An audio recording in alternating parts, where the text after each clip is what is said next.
I have recently read Hitler's Mein Kampf and was fascinated and struck by the similarities of thought, concepts, perverted ideas, racism, hate-mongering and warmongering that fill its pages with Muhammad's Quran.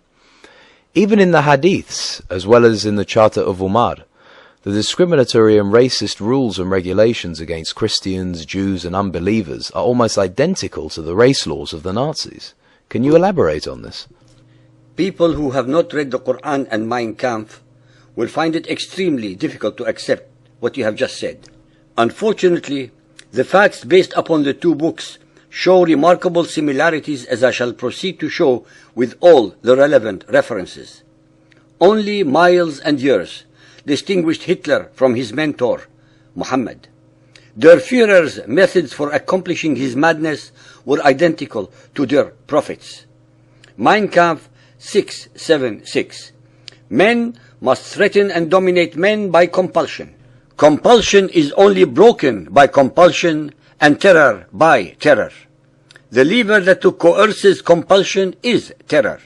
Hitler simply followed Muhammad's path. Bukhari 4.220. Allah's apostle said, I have been made victorious with terror. Mein Kampf 677. Since our view of life will never share power with another, it cannot cooperate with the existing doctrines it condemns. It is obliged to fight by all available means until the entire world of hostile ideas collapses. Throughout the entirety of the Islamic era, we have heard a singular battle cry. Bukhari 4.386. Our Prophet, the Messenger of our Lord, ordered us to fight you till you worship Allah alone. Both men envisioned an eternal battle and total submission. Mein Kampf 677. This corrosive fight for the new program and new view of life demands determined fighters and a forceful fighting organization. The recipe for a favorable result requires the formulation of a declaration of war against all existing order and against all existing conceptions of life in general. Just like Islam, it was the Nazis against the world. The house of Islam forever battles Dar al-Harb, the house of war. Tabari 9.69.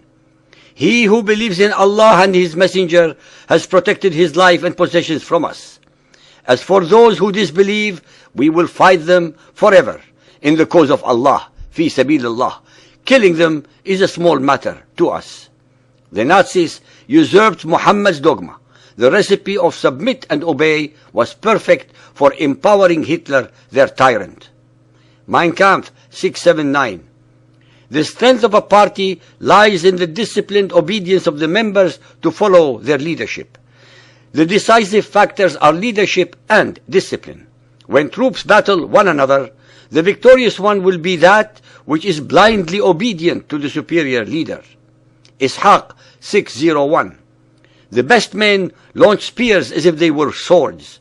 They devote their lives to their prophet. In hand-to-hand fighting and cavalry attacks, they purify themselves with the blood of the infidels. They consider that an act of piety. It is hard to distinguish which doctrine was more fixated on violence. Mein Kampf 680. In order to lead a view of life to victory, we have to transform it into a fighting movement. Ishaq 587. Our onslaught will not be a weak, faltering affair. We shall fight as long as we live. We shall fight until you turn to Islam, humbly seeking refuge. We will fight not caring whom we meet. We will fight whether we destroy ancient holdings or newly gotten gains. We have cut off every opponent's nose and ears with our swords. We have driven them violently before us at the command of Allah and Islam. We will fight until our religion is established, and we will plunder them, for they must suffer disgrace. Like Muhammad, Hitler seduced men before he coerced them. He made promises but never delivered. The following Islamic concepts made Hitler's list in Mein Kampf: abrogation, annulment of treaties, confiscation of war booty, distribution of spoils, the parties cut off, fifth, al-khums, conquest, expulsion of non-believers, Jewish businesses to be looted and divided, Jewish land to become communal, Jews to be punished by death, the establishment of the laws of Der Führer, the formation of an army, restrictions on journalists, and the recasting of Christianity. Apart from time and place, Der Führer's list was an awful lot like Der Prophet's. Mein Kampf 698. The Nazis must not become a bailiff of public opinion, but its ruler. It must not be the masses' slave, but their master. Muhammad wasn't much of a listener either. Quran 47.21. Were they to obey, showing their obedience in modest speech, after the matter of preparation for jihad had been determined for them, it would have been better. If the definition of propaganda is artful deceit, Hitler and Muhammad were grandmasters. Mein Kampf 701. On behalf of our view of life, I will strike the weapon of reply from the enemy's hand personally. And how might Hitler accomplish this? Mein Kampf 702. Skillful propaganda. The best proof of this was furnished by the success of the propaganda. I had before me a surging crowd, filled with the most sacred indignation and utter wrath. In this meeting, I became familiar with the pathos and the gestures which mesmerizing 1,000 people demands. Islam and Nazism share an unhealthy trait, the willingness to link sacred to wrath. And neither can be trusted, as they are willing to abrogate treaties which they do not like. Quran 9.3. And a declaration from Allah and His Messenger to all mankind. Allah is free from all treaty obligations with non-Muslims, that is, unbelievers, and so is His Messenger. Confirming the role of seductive verbal expression in achieving victory, Der Führer said, Mein Kampf 704, the emphasis was put on the spoken word because only it is in a position to bring about great changes for general psychological reasons. Enormous world revolutionary events have not been brought about by the written word, but by the spoken word. Bukhari 6.662. Allah Apostle said, some eloquent speech is as effective as magic. Bukhari 9.127.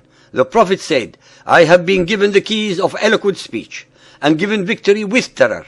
So the treasures of the earth were given to me.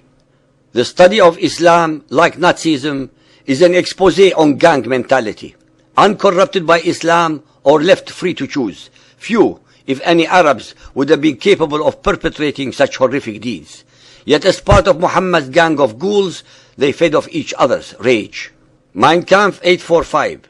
Nazism must claim the right to force its principles on the whole, and educate everyone about its ideas and thoughts without regard to previous boundaries. This is an order to impose Nazism on the world and then to indoctrinate the victims. Bukhari 4.196. Allah's Apostle said, I have been ordered to fight all the people till they say, none has the right to be worshipped but Allah.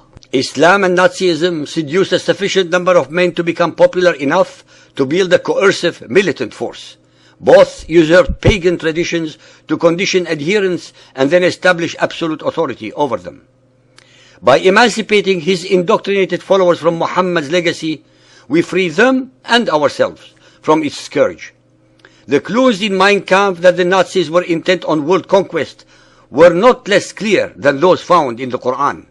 Mein Kampf 953. The German needs only to be given land by the sword. Bukhari 4.288. Expel disbelievers from the Arabian Peninsula. Quran 2.191. Slay them wherever you find them and catch them, and drive them out from where they have turned you out. When will the world learn to read the words on the page? When will we come to understand that tolerating evil leads to disaster? Islam and Nazism are intolerant dictatorial fighting machines.